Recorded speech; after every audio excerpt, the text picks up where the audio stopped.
Alright, so I melted it down. When I figured out the mix before, it was roughly 2 to 1, 2 green for every 1 white.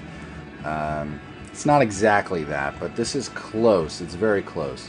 This is some of the stuff that I mixed by hand, and this is obviously what I just mixed on the oven, and you can see that they are almost identical. If I take one of those play-doh mouths, let me take this out of here. This looks disturbing, doesn't it? It looks like I'm suffocating him. But it's just to keep the dust off of him. If I take one of these play-doh mouths and I pop that on there, it looks very nice. You know, it's not exact, but it's close enough. I'm happy enough with it. Seems like there's a little bit of yellow in that play-doh. And I might, light's kind of harsh on it too.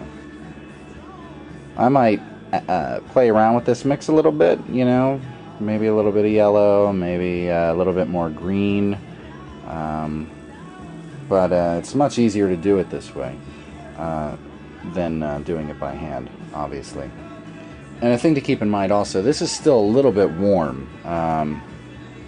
So once it cools down completely to room temperature, then it will darken up even more than what it is right now.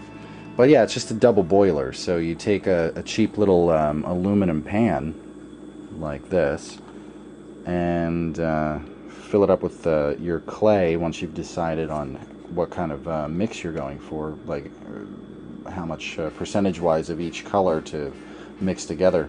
Throw it in this, put this inside of a pot with some water in it, just enough water to sort of come around the bottom, because you don't want it to sort of bubble over the thing and make a mess. And remember, once it reaches a boil, turn it down to a simmer, and then you have a double boiler for cheap. It's just a pot that you would use for food, and then one of these disposable pans, and then you can pop this out after the clay cools and use it to sculpt. If you have silicone molds of things, which I'm thinking of doing, like I would sculpt a head, take a silicone mold of that head, or a plaster mold even of that head. Then I could melt this clay down, and while it's still liquid, I could pour it into the mold and let it cool overnight, pop it out of the mold, and then I have replacement heads or replacement mouths, or even do the whole body that way. You know, provided the armature is inside the mold there also.